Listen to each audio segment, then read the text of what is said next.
काले से धनिया हो बारू खिसियाइल हाँ। के कर बतिया दिमाग में समाइल मान जाई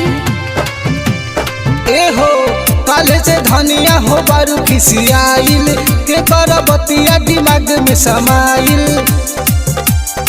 देवरा से बारू नाता लगइले कौन बतिया बहम से बताई दो ना सुनी सैया नाड़ी चलाई के गाड़ी देवो घर घुमाई दना एके बार भोलेनाथ के दर्शन कराई दना सैया नाड़ी चलाई के गाड़ी देवो घर घुमाई दना एके बार भोलेनाथ के दर्शन कराई दना पीछे बोली बाबा नीलकंठ की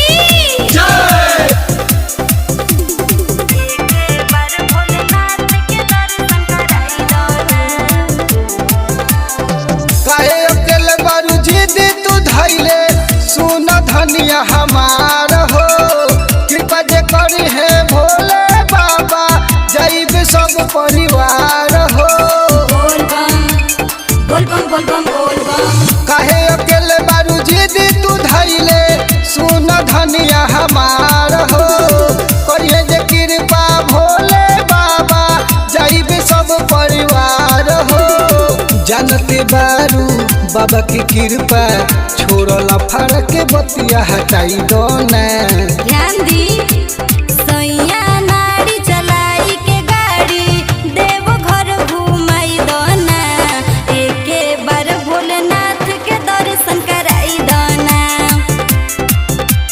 सैया नाड़ी चलाई के गाड़ी देवो घर घुमाई दना एके बार भोलेनाथ के दर्शन कराई दना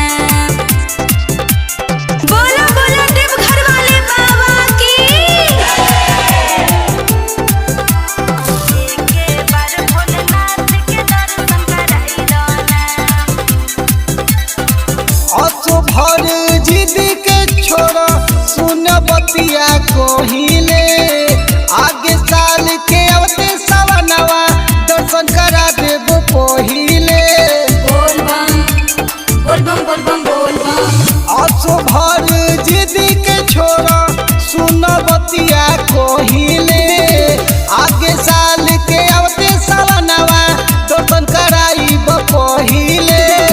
पियबा अपन कर भरोसा सागर राज से बतिया बताई दो ना तली सुनी सैया